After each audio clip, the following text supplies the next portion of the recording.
예, 오늘은 성경 인물 이야기 우리 사도 요한에 대해서 좀 같이 말씀을 나누고자 합니다. 먼저 우리 요한이라는 그 사도 인적사항을 좀 살펴보면요. 그 뜻이 요한이란 이름의 뜻이 여호와는 은혜로우시다라는 그러니까 은혜의 하나님이라고 생각하면 될 것 같습니다. 세베대의 아들이었고요. 같은 세베대의 아들은 야고보와 형제지간이었습니다. 그들과 마찬가지로 갈릴리 벳세다 출신의 어부였고요. 어머니의 이름이 이제 추정되긴 하지만 거의 정설로 되는 것이 살로메라는 이름을 가진 또 이 살로메는 마리아와 또 이렇게 사촌지간이지만 자매인지 하여간 그런 식으로 해서 오늘 저희가 한 번 더 살펴보겠지만 이모로 나오는 예수님의 이모로 나오는 그 사람이 살로메라라는 그런 주장이 있습니다. 거의 정설로 얘기되고 있고요. 별명이 있는데요. 별명이 주님께서 직접 주어주신 별명이 보아너게라는 별명이 있습니다. 이 보아너게라는 뜻은 우레의 아들. 그러니까 천둥의 자손 이런 식으로 요즘 우리 좀 친숙하게 얘기하면 토르 이런 식으로 그러니까 이제 번개, 우레 이런 어떻게 설명을 좀 드려야 되는데 하여간 요즘 말로 하기는 좀 어렵지만 그런 어떤 불화 같은 성격을 갖고 있었는지 그런 별명을 주님께서 지어주셨습니다. 저희가 잘 알고 있듯이 요한복음을 기록한 사람이고요. 요한 1서, 2서, 3서 그리고 또 요한계시록을 기록한 사도였습니다. 요한을 살펴보면서 저희가 좀 생각할 것이 많은데 그 요한이 본래 가지고 있었던 그의 성격 그것이 이제 장점이 면도이 될 수 있고 동시에 단점이 될 수 있는 그 성격을 좀 저희가 좀 살펴보고요. 그리고 그가 주님을 만난 다음에 그 성품이 어떻게 변화됐고 그래서 그 성품을 변화시킨 주님께서 그를 어떻게 사용하셨는지를 좀 저희가 살펴볼 필요가 있습니다. 사실은 성경 인물들을 저희가 살펴보면서 그 점들을 좀 보자는 게 좀 어떻게 보면 핵심일 수 있습니다. 그의 원래 성품과 기질을 하나님께서 어떻게 사용하셨는지 또 단점이 될 만한 기질과 그런 성품을 어떻게 하나님께서 다듬으시고 하나님의 도구로 사용하셨는지 정말 많은 다양한 사람을 정말 많은 다양한 방법으로 하나님께서 사용하셨는데 신약 성경에 있는 등장하는 사도들 역시 주님께서 참 다양한 사람들을 부르셔서 그들의 다양한 성품대로 혹은 그 성품을 좀 다듬어서 하나님의 그 일에 맞게끔 하나님께서 사용하신 것을 저희가 좀 발견하게 되죠.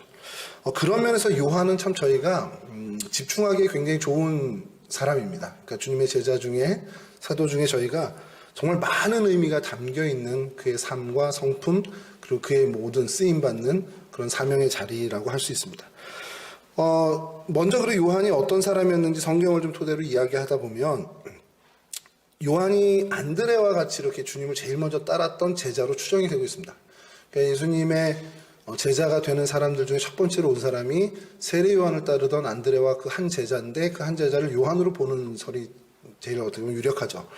그래서 그 요한이 예수님을 보면서 세례 요한이 예수님을 보면서 야 봐라 하나님의 어린 양이다. 세상 죄를 지고 한 하나님의 어린 양이다 했을 때 안드레와 요한이 그렇게 주님을 찾아가고 또 주님의 거하신 곳을 보고 그리고 안드레는 베드로에게 가서 내가 메시아를 봤다 이런 식으로 해서 주님을 따르는 그런 인물이 이 안드레와 요한인데 이들이 훗날 바닷가에서 정식으로 주님으로부터 콜링을 받습니다. 다시 한번 부름 받았을 때 그때 역시 아버지 그리고 품꾼들 배를 버려두고 예수님을 쫓았다고 이렇게 성경은 기록을 하고 있습니다. 이런 모습을 보면서 이 사람은 좀 실천가, 행동가구나라는 것을 저희가 좀 알 수 있죠. 세례 요한이 내 다음에 오실 이에 대해서 한참 얘기를 했고 그리고 그 사람이 저분이다라는 어떤 메시지를 줬을 때 사실은 뒤도 안 돌아보고 갈등 없이 예수님을 쫓아가는 모습을 보여줍니다. 그리고 나중에 벳세다 바닷가에서 주님께서 다시 그들을 정식으로 부를 때 아버지도 버리고 품꾼들도 버리고 배도 버려두고 주님을 바로 쫓아가는 모습을 보면서 이게 굉장히 과감한 실천가이구나. 그러니까 어떻게 보면 결단력이 굉장히 있는 인물이구나라는 것을 좀 저희가 알게 되죠. 그리고 사실 그 결단력, 그 성품으로 인해서 그가 주님의 제자가 되었다라는 것을 저희가 발견하게 됩니다. 그의 가족이 동일하게 이제 형제가 등장하는데 야고보죠. 야고보 역시 요한과 거의 같은 성품이었던 것으로 보여요. 그래서 별명이 우레의 아들, 보아너게 동일하게 같이 그 별명을 공유하게 되죠. 성경에서 보면요, 이들이 어떻게 보면 이렇게 결단력 있고 또 어떻게 보면은 과감한 신철력이 있고 이런 모습을 보이기도 하는데 이런 모습이 조금 이제 부정적으로 보이는 것이 너무 적극적이다 보니까 주님께서 왕좌에 앉으실 때, 이스라엘 왕이 되실 때 하나는 좌편에 하나는 우편에 앉혀달라고 사실 요즘 말로 치면 청탁을 하는 겁니다. 그러니까 이제 굉장히 적극적인 거라고 표현을 할 수 있죠. 뭐 나쁘게 얘기하면은 아주 반칙쟁이를 얘기를 할 수 있지만 성품으로 보면 굉장히 그것이 적극적으로 대쉬해서 적극적으로 그 자리를 차지하려고 하는, 그러니까 뭔가를 이루기 위해서 그 야망을 갖고 목표를 세우고 그것에 대해서 정말 적극적으로 많은 수단과 방법을 동원해서 나가는 그런 성품을 보게 된다는 겁니다. 야고보와 요한이 동일했다라는 것이죠. 주님께서 영광의 자리에 앉을 때, 그럼 이제 우리가 뭘 해야 되는데 그 영광의 자리에 앉을 때 우리가 어떻게 하면 좋겠냐. 형제들이 얘기했겠죠. 그리고 어머니까지 동원해서 그 청탁을, 청탁이라는 표현이 좀 그렇긴 한데 그것을 이루려는 모든 수단과 방법을 다 가리지 않고 동원을 합니다. 이런 점이 그들의 성품인데 장점일 수도 있고 단점일 수도 있겠죠. 그래서 하나님이 참 오묘하신 게 이 성품을 하나님의 가장 좋은 방법으로 사용하신다라는 겁니다. 여하튼 그런 이제 성경의 모습을 보면서 이가 참 큰 실천가고 결단력 있고 정말 필요한 것들이 있으면 과감하게 요구할 줄 알고 그런 어떤 야망이 있는 목표가 뚜렷한 그런 성품의 사람이구나라는 것을 저희가 좀 보게 됩니다. 또 한 모습에서 어떤 것을 보게 되냐면 요한은 좀 한술 더 뜨는 모습을 보이는데 그 야고보보다 어떤 일이 있었냐면요, 예수님을 따르지 않는 사람들 중에 예수님의 이름으로, 주님의 이름으로 귀신을 내어 쫓는 능력을 행사하는 사람을 봤어요. 그러면 어떻게 하겠습니까? 여러분도 이렇게 하시는데 누가 이렇게 동성교회를 안 다니는 분인데 동성교회에서 나왔어요 하면서 이렇게 뭐 선행을 베풀고 있다면 어떻게 하시겠습니까? 제가 질문하는 제가 참 그렇긴 한데 당신 동성교회 교인도 아닌데 왜 그래? 분명히 이렇게 할 거예요. 요한도 아마 그런 마음이었을 겁니다. 너 주님을 따르, 예수를 따르지도 않는데 너 어떻게 예수님의 이름으로 너 귀신 내줘? 그래, 하지마! 이랬다는 거예요. 이게 되게 자연스러운 건데 사실 저는 저 같은 성품의 사람, 아마 저 같은 성품이 더 많을 텐데 그냥 그러나 보다 얘기를 못하고 그냥 쭈삣쭈삣 갈 것 같아요. 막 이렇게 얘기하면서 속으로만 그러겠죠. 동성교회 다니는 분도 아닌데 왜 저래? 이런 생각을 하겠지만 나쁜 거 하는 거 아니니까 뭐 좋은 일을 하고 어서 선한 일을 하는 거니까 그냥 이렇게 조용히 지나갈 것 같습니다. 당시에 제자들도 대부분 그랬던 것 같아요. 그러니까 요한의 이 일이 굉장히 독특했던 것으로 기록이 된 겁니다. 마가복음 9장 38절인데요. 요한이 이렇게 얘기합니다. 주님께 가서 요한이 예수께 여짜오되 선생님, 우리를 따르지 않는 어떤 자가 주님의 이름으로 귀신을 내쫓는 것을 우리가 보고 우리를 따르지 아니함으로 금하였나이다. 이게 어떻게 보면 좀 칭찬해 주세요라는 뉘앙스가 많이 들어가 있잖아요. 주님, 내가 이렇게 가다가 보니까 이런 어떤 말도 안 되는 일을 벌이고 있어요. 그래서 제가 혼내줬어요. 다 칭찬해 주세요. 이런 뉘앙스, 이런 말투입니다. 근데 요한이 아마 좀 충격을 받았을 것 같은데 예수님이 그에 대한 답을 이렇게 해주십니다. 마가복음 9장 39절에서 40절인데요. 예수께서 이르시되 금하지 말라. 내 이름을 의탁하여 능한 일을 행하고 즉시로 나를 비방하는 자가 없느니라.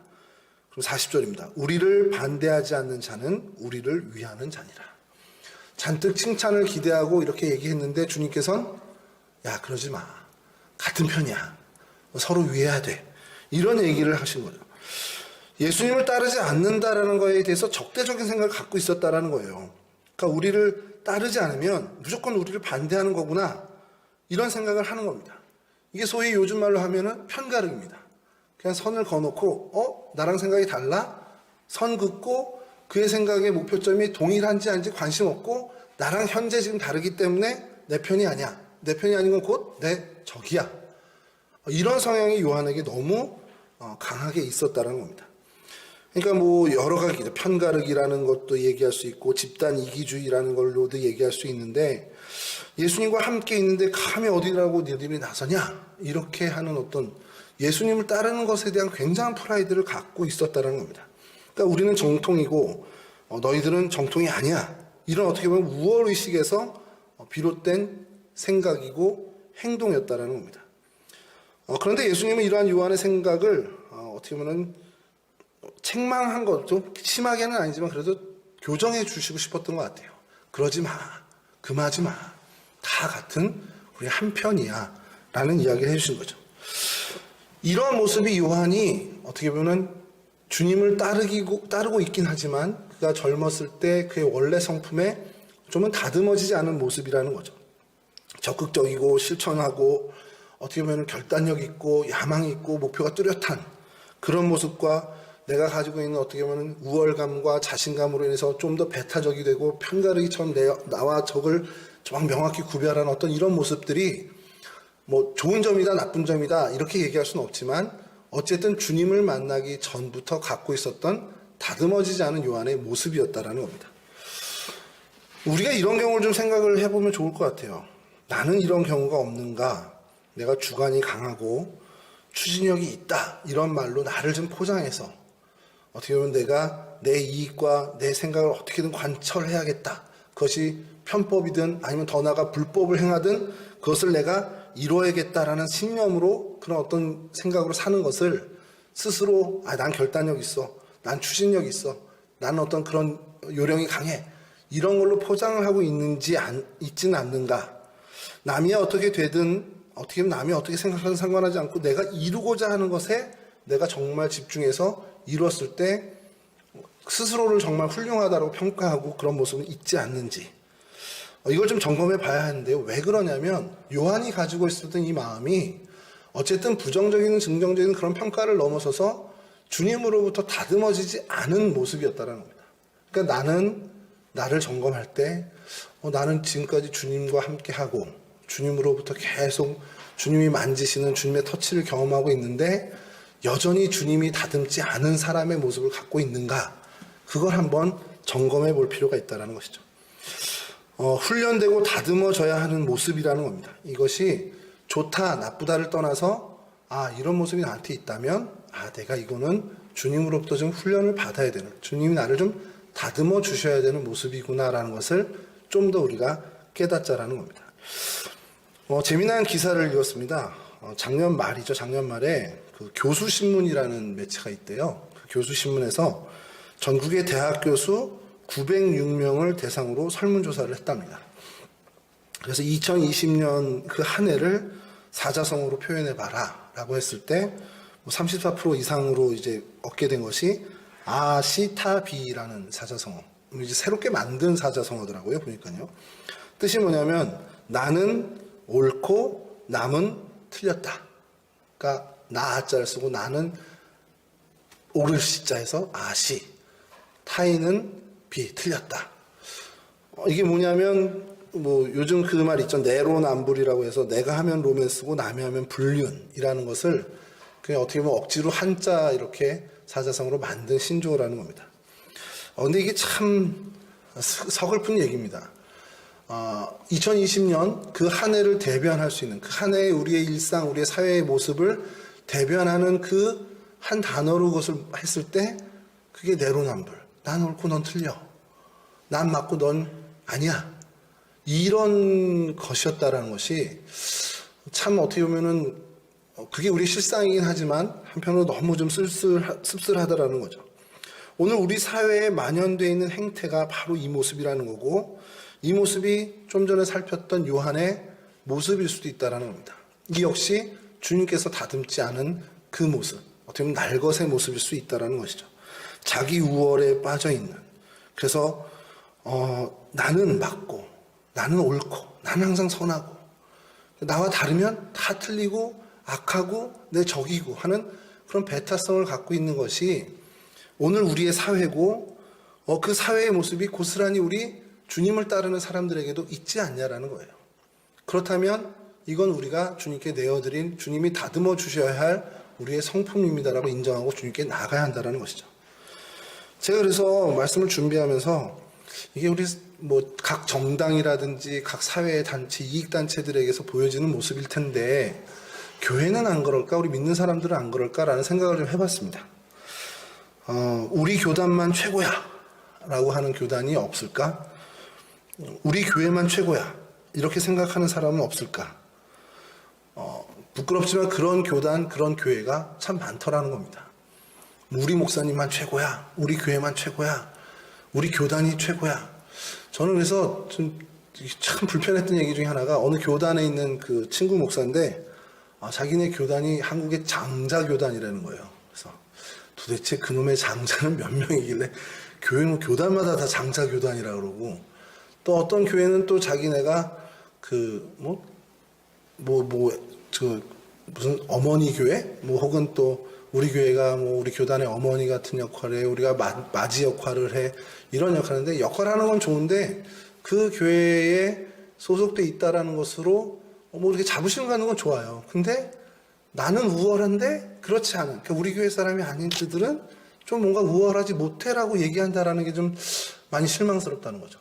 그 교단에 있는 친구 목사도 마찬가지예요. 자기네 교단이 장자 교단이다 보니까 다른 교단은 반대로 좀 아래로 본다라는 거예요. 좀 깔보는 모습이 있다라는 것이죠. 아니 그게 정말 좀 따져보고 싶더라고요. 야, 역사를 한번 얘기해보자. 그러고서 언제 한국에 전래됐는데 이 얘기부터 좀 하고 싶었지만 그럴 의미도 없고 그럴 가치도 좀 없다고 생각이 들었어요. 근데 우리 안에도 분명히 믿는 사람인 우리 안에도 그런 모습이 있지 않겠냐라는 거예요. 주님을 주인으로 모시는 모든 교회 공동체는 다 같은 형제고 다 같은 자매라는 거. 주님께서 우리에게 가르쳐 주신 정말 위대한 신앙의 유산 아닙니까? 제법 큰 교회들에선 같은 교회 안에서도 또 그 안에서 교구별로 또 갈라지는 걸 보게 됩니다. 1교구는 1교구대로, 2교구는 2교구대로, 우리 교구가 더 우월해, 우리 교회가 더 잘 나가, 우리 교회가 더 너희보다 나아, 이런 어떤 경쟁들, 그리고 선을 긋는 모습들이 교회 안에 속회별로, 교구별로 서로 배척하고 선교회나 전도회별로 서로 배척하는 경향도 분명히 한국 교회에 있더라는 거예요. 그런 걸 보면서 야, 이건 아니지 싶은데, 제가 그래서 동성교회를 좀 살펴봤습니다. 참 그래도 감사한 것이 저희는 그런 부서 이기주의는 좀 덜 하더라고요. 교회 학교에서 예를 들어서 한 예배실을 놓고 유초등부에서는 우리가 써야 돼, 그리고 중고등부에서는 우리가 써야 돼, 이런 모습보다는 야, 우리가 예배실이 부족한데 우리 이렇게 하고 서로 나누자, 어떻게 시간을 좀 배분해보자, 이런 논의들이나 이런 모습들이 더 많은 것을 참 다행으로 여기게 됐습니다. 그런데 그렇지 못한 교회들이 참 많다라는 거예요. 좋은 어떤 자리가 생기고 좋은 시간대를 먼저 차지하려고 그 부서마다 서로 혈안이 돼서 정말 쟁탈전을 하는 것 같은 그런 모습들을 사실 교회 공동체 안에서도 발견한다라는 거죠. 부끄러운 얘기일 수 있는데요. 제가 그래서 이 말씀을 주면서 되게 반성을 했습니다. 용두동교회, 제가 요 직전에 용두동교회 있었잖아요. 거기가 사무실이 굉장히 넓어요. 굉장히 넓어서 이렇게 목사님들이 이렇게 들어가서 왼편에 이렇게 자리가 있고 맞은편에 한 자리가 이제 부목사님 자리인데, 딱 갔는데 제가 부임했을 때 가운데 자리더라고요. 근데 제가 아시잖아요. 가운데 쓰는 걸 되게 싫어하는, 되게 어려워하는 사람 중에 하다 보니까 거기 있다가 목사님들을 꼬셨습니다. 막 꼬셔서 야, 나 구석 자리로 좀 보내줘 해가지고 사실 구석 자리로 가고 제일 큰 넓은 자리를 차지했어요. 물론 이제 그건 제가 조금씩 이렇게 늘려간 건데, 말씀을 준비하다가 제가 그 마음에 확 찔림이 온 겁니다. 야, 내가 똑같구나. 자리 차지하려고 나도 똑같이 그렇게 했구나라는 생각이 드는 거예요. 그래서 그런 자리를 차지하는 것들, 우리 안에서 그것을, 그 목적을, 그 목표를 갖기 위해서 막 애쓰고 하는 것들이 나의 열정이야 라는 것으로 포장되는 것은 아닌지, 혹 나랑 어떻게 내가 속해 있는 것, 나랑 어떻게 생각이 다르다라는 것을 갈라놓고는 야, 그래도 내가 더 우월해, 우리 쪽이 더 나아 라는 생각에 사로잡힌 크리스찬은 아닌지를 좀 점검해 볼 필요가 있다라는 겁니다.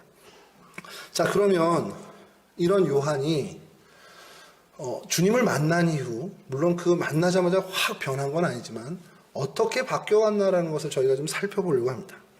이후 요한이 어떻게 되었나? 아마 저는 그런 생각을 해요. 제자들 중에 그 변화의 폭이 제일 많은 사람 중에 한 사람, 그럼 누가 제일 변화의 폭이 클까라고 생각했을 때 저는 그 요한이라고 좀 생각을 많이 합니다. 예수님의 최측근이었어요. 예수님을 따르면서 훈련을 받으면서 변화되기 시작했겠죠. 어떻게 보면 오래 묵은 때가 슬슬 정말 보이지 않게 벗겨지듯이 요한의 그 급한 성격, 또 어떻게 보면 주관이 강하다고는 고집스러운 그의 혈기, 그 야망, 또 배타적인 성격들이 하나씩 사그러지고 녹아지기 시작했다는 겁니다. 겉으로 볼 때는 그게 크게 변화된 건 않지만, 그렇게 보이지는 않지만, 예수님과 함께하는 그 3년과 그 이후 성령 하나님이 이끄시는 그 시간 동안 그가 정말 서서히 끊임없이 변화를 중단하지 않는 변화가 일어났다는 거예요. 겨울을 지나고 나면 이제 물 웅덩이라든지 저수지가 꽁꽁 얼다가 이제 녹기 시작하잖아요. 제가 이제 군대에서도 한번 크게 큰일을 한번 당했고, 초등학교 때는 뭐 이제 해프닝 정도였는데, 이렇게 초등학교 때는 이렇게 공터에다가 물을 가둬놓고 스케이트장을 만드는 경우가 있었습니다. 동네마다. 근데 이제 봄철에 그 다 끝났는데 괜히 친구들하고 들어갔다가 푹 빠져가지고, 그때 당시 제 키의 허리 정도 빠져 온몸 다 젖어가지고 어머니한테 되게 혼났던 그때도 있고, 군대에서는 저희가 겨울에 채취 나갔다가 이거 꽝꽝 얼었네 하고서 발 디뎠는데 그대로 그냥 빠져가지고 뭐 죽을 뻔했죠. 그래서 그런 일인데, 눈으로 볼 때는 그 얼음이 하나도 그 전에 몇 달 전에 지난달에 그 깡깡 얼었던 그 얼음과 동일하게 보이는데, 밑에서는 계속해서 녹고 있었던 거죠. 그래서 발만 살짝 대도 무너져 내리는, 그렇게 저수지의 얼음이 서서히 녹는 것처럼 이 요한도 본인도 스스로 느끼지 못할 정도로 서서히 변화되고 있었다는 겁니다. 그것이 예수님의 훈련 과정이었죠. 예수님을 끊임없이 가까이 했던 결과고, 승천하신 주님이 보내주신 보혜사 성령님과 끊임없이 동행한 결과였다는 겁니다. 어떻게 바뀌었냐면, 먼저 첫 번째로 겸손한 인물로 바뀌게 됩니다. 예수님과 누구보다도 오랫동안 함께했던 인물이었기 때문에 예수님에게서 정말 많은 영향력을 받을 수밖에 없었겠죠.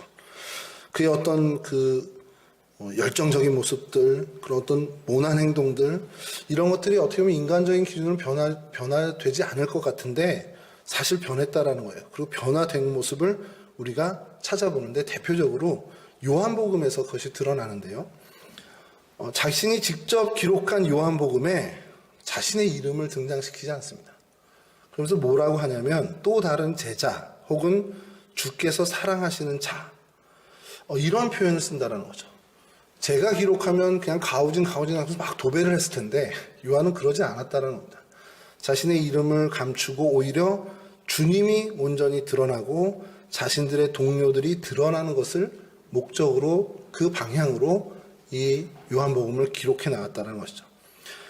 요한이 겸손을 터득했다라는 겁니다. 철저히 낮아지는 법을 알았고, 정말 그 옛날 철없이 예수님의 좌편에 우편에 우리의 자리를 달라고 했던 모습, 그런 모습을 벗어 던졌다는 것이죠. 아마 그런 거 아닐까라는 생각이 들어요. 하나는 좌편에 하나는 우편에 우리를 놔주세요, 우리를 세워주세요 했을 때 주님께서 뭐라 하셨습니까? 너희 중에 크고자 하는 자는 섬기는 자가 되어야 하고 으뜸이 되고자 하는 자는 종이 되어야 한다라는 그 말씀으로 답을 해주셨죠. 그 말씀이 당시에 기억이 못했더라도 훗날 계속해서 그 말씀을 떠올리고 그 말씀을 가슴에 새기고 그의 인생에 어떻게 보면 정말 뼛속 깊이 새긴 그런 요한의 모습이 아니었을까라는 생각을 하게 됩니다. 그처럼 요한은 겸손한 자로 변화되었다는 겁니다. 예수님의 가장 가까이에, 특별히 이제 가까이 있었다라는 것을 표현할 때, 최후의 만찬 때 이제 유대인들이 식탁에서 이렇게 식사를 하는 모습을 약간 이렇게 기울여서 기대서 먹는데, 주님의 가슴에 이렇게 기대었다는 표현이 나옵니다. 거기에 사실 제가 좀 사로잡혔는데, 그 말씀에 예수님께 기대어 누웠다. 그러니까 요한복음 13장 23절에 예수의 제자 중 하나 곧 그가 사랑하시는 자가 예수의 품에 의지하여 누웠는지라. 그러니까 자신을 이제 빗대서 얘기하죠. 그가 사랑하시는 자, 자기 자신인데, 그날 예수님의 가슴에 의지해서 누워서 식사를 하고 최후의 만찬 자리에 있었다는 겁니다. 근데 주님께서 그때 뭐라고 얘기를 하시냐면, 내가 진실로 진실로 너에게 이르노니 너희 중에 하나가 나를 팔리라. 저 그 장면을 좀 상상했어요, 혼자.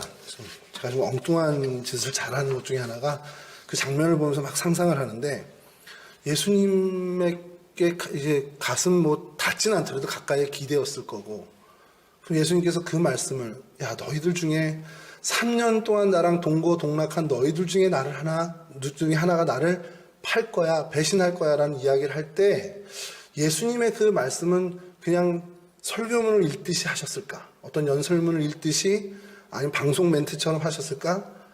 안 그러셨을 것 같아요. 제 상상력으로 하지만 정말 그 비통한 마음이셨을 거고 그 마음속에 정말 슬픔이 있었을 겁니다. 그런데 가슴에 기대어서 그 얘기를 하는 것을 가장 가까이 든 요한은 예수님의 그 감정까지도 느끼지 않았을까라는 거예요. 그런 어떤 예수님의 마음, 심정을 그냥 그대로 전달받은 요한. 그러니까 이걸 전 표현을 예수님의 심장을 느낀, 심정과 심장을 느낀 그 순간이 아니었겠냐라는 거예요. 그러다 보니까 예수님과 더 가까이 그 비통해 하시는, 안타까워하시는 예수님의 마음을 정말 그대로 전달받고 그 이후에 예수님이 재판을 받을 때에도 십자가에 달리실 때에도 가장 가까운 곳에서 끝까지 예수님을 지켜본 그런 사람이 되지 않았겠느냐라는 생각을 해보게 됐습니다. 겟세마네에서 동산에서 체포된 예수님을 대제사장에 끌고 갔죠. 근데 그 뜰까지 따라간 제자가 요한이었습니다. 십자가에 못 박혀 죽으시는 현장에 결국 지켜보았고 예수님의 유언을 전해받고 예수님의 마지막 부탁을 받은 사람이 요한이었죠.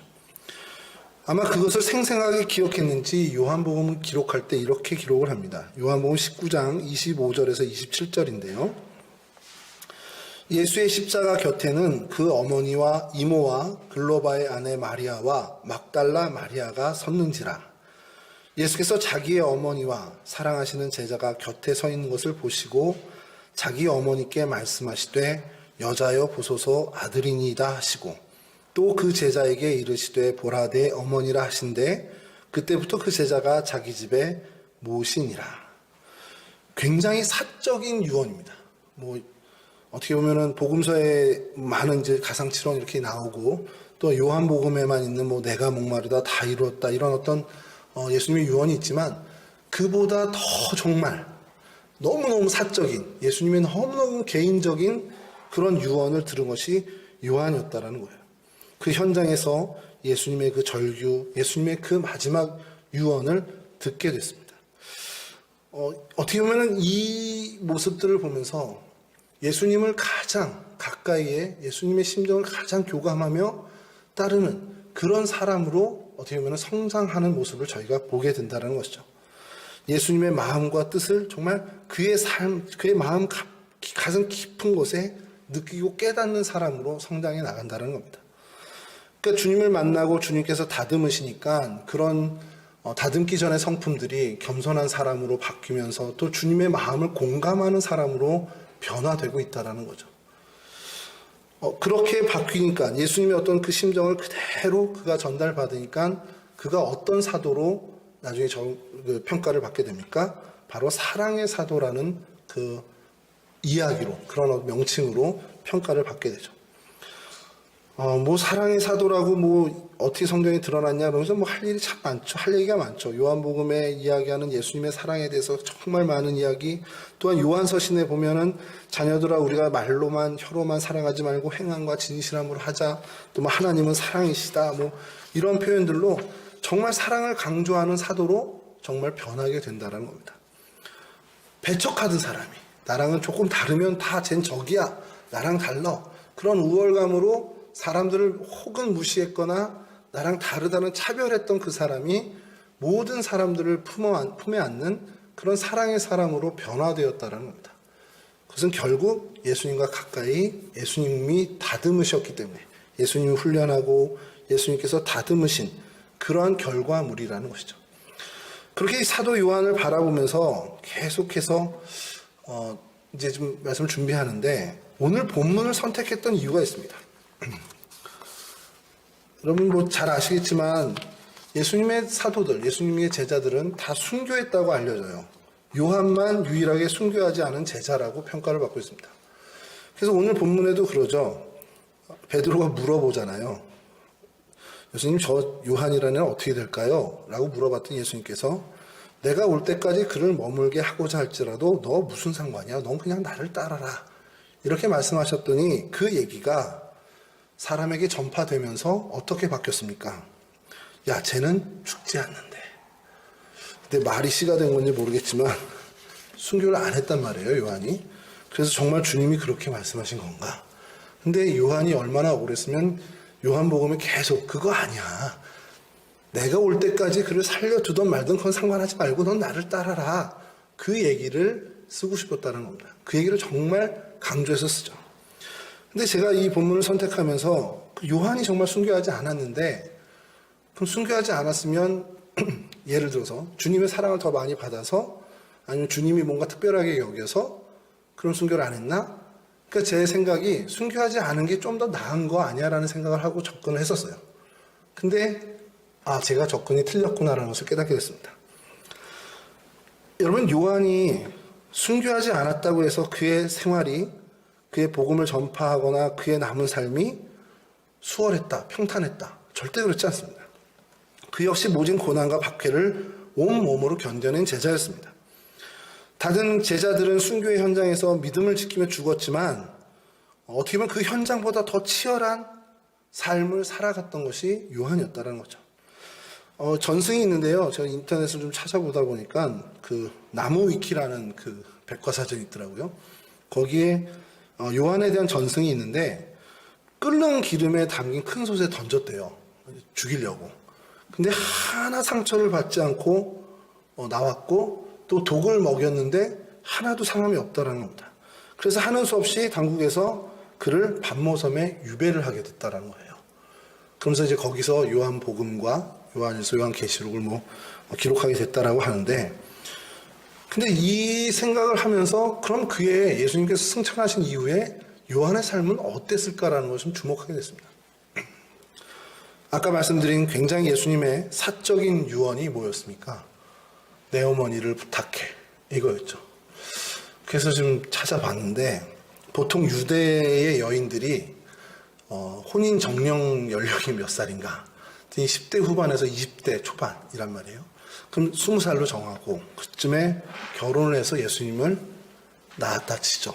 그리고 예수님이 공생애 33년, 그 공생애를 3년 보내시고 마지막 33년에 십자가 사건과 부활승천을 하셨다면 마리아와 예수님이 한 20살 차이 나는 걸로 봤을 때 50대 초반이었을 겁니다. 그 이후에 요한이 마리아를 모시고 에베소 지역에서 마리아를 공개할 때 약 40여 년 정도를 더했다고 해요. 그러니까 왜냐하면 마리아가 90세 정도에 이제 죽었다라는 전승을 바탕으로 한다면 한 40년 정도 이렇게 봉양을 한 거죠. 물론 이제 초반에는 모시기만 하고 좀 활동도 좀 하고 했겠지만 시간이 지나면서 그 마리아 봉양에만 거의 전력을 기울였을 거라는 겁니다.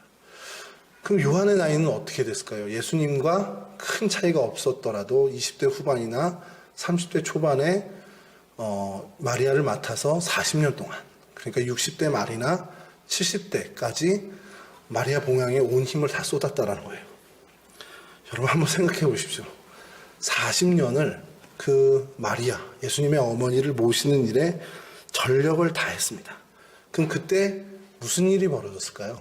내 주변엔. 동기동창들이 다 정말 왕성한 복음의 전파에 도구들이 돼서 여기저기서 정말 복음의 승전가를 부르는 소식들을 들었을 겁니다. 하다못해 예수님을 따르지도 않았던, 예수님을 보지도 못했던 바울이라는 사람이 여기저기서 어마어마한 어떤 선교적인 업적을 어떻게 보면 일으키는 것을 소문을 통해서라도 들었을 거예요. 그리고 야고보를 비롯해서 복음을 위해서 한 사람 한 사람씩 순교당하는 이야기도 전해 들었을 겁니다. 그러면 요한의 마음이 어땠을까요? 그의 다듬어지기 전의 성품이었다면 미치고 환장을 일을 수 있습니다. 실제로 예수님의 가장 사랑을 받고 신망을 받았던 제자고, 누구든 초대교회 지도자로서 어떤 교회의 어떤 목양자로서 계속 활동하는 것을 보면서 본인이 사실은 이전의 성격이라면 그걸 참지 못했을 거예요. 소위 우리 표현으로 잘 나가는 동기동창들을 보면서 마음이 정말 쓰렸을 겁니다. 근데 그는 그 모든 것을 잠재우고 주님이 맡기신 단 하나의 마지막 명령인 어머니, 예수의 어머니를 봉양하는 일에 온 힘을 다했어요. 그것도 인생의 최고의 황금기라고 할 수 있는 30대, 40대, 50대 이 시절을 그렇게 보냈습니다. 그래서 생각을 해본 겁니다. 요한이 순교자가 아니야? 아니, 요한은 살아서 순교한 사람일 수 있다라는 거죠. 날마다 자신 안에 일어나는 그 정말 자기 자아를 매일매일 죽이는 정말 순교자의 삶을 살지 않았겠느냐라는 거예요. 그러니까 결국 여러분 순교자의 삶이라는 것이 생명을 강제로 뺏기든 아니면 정말 천수를 누렸다고 우리가 표현하는 것처럼 그냥 자연사했든 그것과는 상관이 없다라는 거예요. 주님의 명령을 준행하며 충성된 삶을 살면서 매일매일 자신의 소욕을 죽이고 내 의지를 죽이고 내 주장을 죽이며 사는 삶이 순교자의 삶이라는 겁니다. 요한은 그 삶을 살았다라는 것이죠. 평소에 그가 예수님을 만나기 전에 성품과 성격이었다면 도무지 감당할 수 없는 일임에도 그가 이 일을 이뤄냈다는 것은 결국 주님으로 인해서 다듬어지고 주님과 동행하고 주님으로 인해서 훈련되어진 그의 변화된 모습으로 이 순교자의 삶을 살았다라는 겁니다. 전 그런 생각을 좀 해봤어요. 요한이 정말 그 심정, 제가 그 심정이면 어땠을까? 야, 내가 제일 사랑받고 내가 탑이었는데 나는 지금 어떻게 보면 그 사람들의 기준, 세상 사람의 기준은 제일 찌그러져 있고 정말 그들이 정말 볼품없게 여기는 할머니 봉양하는 일에 밥 짓고 빨래하고 그냥 그렇게 봉양하는 일에만 하고 있고 뭐 베드로니 동기동창들은 다 초대교회에서 한 자리씩 정말 잘 나가는 사람들이 되어 있다라면 그것은 저같이 뭐 이렇게 급하지 않은 사람도 이렇게 속이 그럴 수 있는데 정말 성격이 불과 같은 요한이라면 더더욱 참을 수 없었지 않았겠냐는 거예요. 그 욕망, 그 성품을 날마다 죽이면서 살아갔다는 겁니다. 근데 그러면서 생각에 전환이 또 하나 든 것이 그럼 결국 우리에게 맡겨진 사명의 자리가 주목받는 자리건 아니건 상관없는 거예요. 그 일이 사람들이 볼 때 우와 대단해 라고 평을 받든 아니면 사람들이 그거 그래? 하면서 정말 무시하고 신경 안 쓰는 자리건 아무 상관이 없다는 겁니다. 그 일이, 그 사명이 주님으로부터 받은 것이냐 아니냐만 우리가 생각하면 된다는 거예요. 이 말씀을 준비하면서 그 인터넷에 박상희 목사님이라는 분이 요한에 대해서 이제 써놓은 글을 좀 제가 읽게 됐는데 좀 한편으로는 감동이 된 것이 그 목사님이 경험한 어떤 목사님의 이야기더라고요. 그 이야기가 뭐냐면 주인공인 그 목사님이 아이를 출산했는데 얘가 이제 출산 과정에서 뭐가 좀 잘못돼서 장애를 입게 된 겁니다. 장애를 입고 나니까 참 우리 한국교회 현실이 좀 그럴 수도 있겠지만 부교육자로 불러주는 데가 없더라는 거예요. 그리고 어렵게 해서 부교육자가 됐는데 이 아이를 숨기기에 급급한 겁니다. 성도들이 볼까봐 그렇게 숨기고 집에서 못 나오게 하고. 그러니까 이 부목사님 사모님은 더 힘들죠. 목사님도 내조하랴, 아이도 그렇게 하랴. 그래서 너무너무 힘든 이 날들을 보내고 있는데 그 목사님이 어느 날 이런 깨우침을 얻게 된 겁니다. 하나님이 우리 부부를 믿고 이 아이를 맡겨줬구나. 요한에게 내 어머니를 부탁해라고 한 주님의 심정으로 이 아이를 우리에게 맡겨줬구나. 그러니 이 이야기, 이 일이 내가 목회라는 그 모든 일들보다도 어떻게 보면 더 소중한 일일 수 있다라는 그 깨우침을 얻었다는 거예요. 그래서 그날 이후로부터 아이가 밖에서 돌아다니고 숨기려고 하는 의도도 안 하고 그냥 정말 다 오픈하고 그렇게 아이를 길러냈다라는 거예요. 그러고 나서 이제 미국으로 갈 수 있는 길이 열려서 아이를 데리고 가서 그 장애 교육을 굉장히 잘 받게 되었다라는 얘기를 하시더라고요. 그래서 이게 정말 하나님이 우리에게 알려주시는 중요한 일일 수 있구나라는 겁니다. 요한은요, 소위 말하는 다시 자기 동기동창들의 그 모든 기준이나 세상 사람들 기준을 봤을 땐 정말 아무것도 아닌 일, 정말 이런 표현이 해당되는 표현은 아니지만 정말 하찮은 일이로 여겨지는 일에 온 자신의 황금기를 보냈다는 거예요. 자기의 인생의 황금기를 거기에 다 쏟아부었습니다. 그러면 사실 저희가 볼 때는 이제 그 사람 별 볼일 없는 거예요. 그냥 그 시간에 그냥 그 초라한 일에 올인해서 그냥 거기서 시간 다 보낸 겁니다. 동기동창들 중에서 너 왜 이렇게 어리석어라고 한 사람도 있었겠죠. 너 그만 거기서 나와 라고 하는 사람도 있었을 겁니다. 자, 그런데요, 주님께서 이렇게 정말 죄송합니다 표현입니다. 하찮은 일처럼 보이는 그 마리아 봉양에 온 자신의 황금기를 다 쏟은 요한에게 주님께서 어떻게 갚아주셨습니까? 뭐 사랑의 사도로서 어떻게 보면은 기독교 역사에 굉장히 큰 어떻게 보면 영향을 준 것뿐만 아니라 개인적인 어떤 은혜를 주셨는가 곰곰이 찾아봤는데, 여러분 이 땅을 스쳐 지나간 모든 인생들을 다 통틀어서 주님이 오시는 재림의 날을 목격한 유일한 사람은 요한입니다. 저도 못 봤어요. 꿈에서나 뭐 이렇게 뭐 혼자 상상으로 봤을 수 있지만, 정말 주님께서 우리 그리스도인의 대망, 우리 그리스도인의 정말 가장 큰 소망이 예수님이 오시는 재림인데, 그 재림을 눈으로 목격하고 피부로 만지는 그 정도로 어떤 생생한 마지막 날을 경험한 유일한 사람이 되었다라는 겁니다. 그리고 그것을 기록으로 남겼어요. 계시록으로 남겨서 결국 많은 그 이후의 그리스도인들에게 예수의 재림에 대한 큰 소망을 계속해서 품게 하고, 예수님에 대한 마라나타, 예수님 오십시오, 곧 오십시오라는 그 대망으로 살아가게 하는 큰 역할, 정말 전무후무한 역할을 주님께서 맡겨주셨다는 겁니다. 여러분, 이런 희망의 도구로 주님께서 요한을 사용하신 것은 그의 모든 황금기를 주님이 맡겨주신, 자신의 기준에는 어떻게 보면 하찮은 것처럼 보일 수 있는 그 사명의 자리에 모든 것을 주님이기 때문에, 주님이 명령하신 것이기 때문에 모든 것을 다 쏟아놓은 그 충성심, 주님께서 다듬어 주시고 훈련시켜 주신 그 변화된 모습으로 감당한 요한이었기 때문에 가능한 일이었다라는 겁니다. 그럼 여러분, 우리는 어떠냐는 거예요. 우리 각자의 삶에 주님이 맡기신 사명이 분명히 있겠죠. 여러분, 그 사명을 어떤 시각으로 바라보고 계십니까? 그 크기를 보고 계세요? 그 사역의, 그 사명의 자리에 파급 효과, 영향력을 바라보십니까? 그 사명의 자리를 통해 대해서 얻게 될 어떤 유익이나 그 열매, 나를 이롭게 할 만한 열매가 있을까? 그런 것으로 보고 계십니까? 그렇게 살펴보니까, 그렇게 비교해 보니까 작아 보이진 않습니까? 아니면 정말 감당하기 벅찰 정도로 커 보입니까? 여러분, 이 모든 기준을 버리라는 겁니다. 어떤 사명이 되었던 간에 주님이 맡기셨냐, 이 하나의 질문만을 가지라는 거예요. 우리의 첫 번째 질문이 되어야 하고 가장 중요한 질문이 되어야 하는 것이 바로 주님이 내게 맡기신 거냐? 라는 정말 유일한 질문이 이것이 되어야 한다는 겁니다. 그 질문에 맞아, 주님이 맡기신 것이 맞다라는 답이 나온다면 그냥 묵묵히 충성하면 됩니다. 힘겨울 수 있겠죠. 그 자리가 마음이 어려움이 올 수도 있습니다. 의욕이 꺾일 수도 있고요. 내 인생의 황금기를 놓친 것과 같은 불안감이 있을 수도 있습니다. 그래서 마음이 조급해질 수도 있습니다.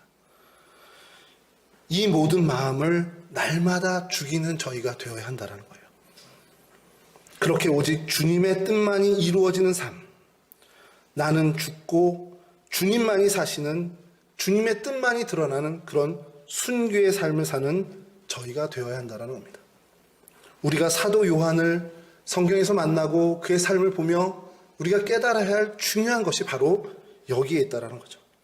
여러분, 그렇게 될 때 사도 요한이 누렸던 그 은혜, 요한만을 위해 준비해 주신 그 은혜가 있듯이 주님께서 우리 각자 우리만을 위해 준비해 두신 그 은혜를 주님께서 우리에게 쏟아 부어 주신다는 사실입니다. 주님께서 우리 각자만을 위한 은혜를 준비했을 때 그 은혜를 경험한 저희는, 요즘 어린애들 표현처럼 역시는 역시, 이 표현이 있대요. 역시는 역시라고 말할 수 있을 그 최상의 은혜를 우리가 경험하게 된다는 겁니다. 여러분, 이 사실을 기억하셔서 우리 맡겨진 사명의 자리, 그리스도인으로서의 본분의 자리를 정말 묵묵히 충성되게 지켜나가는 저와 여러분들이 되실 수 있기를 주님의 이름으로 간절히 축원합니다.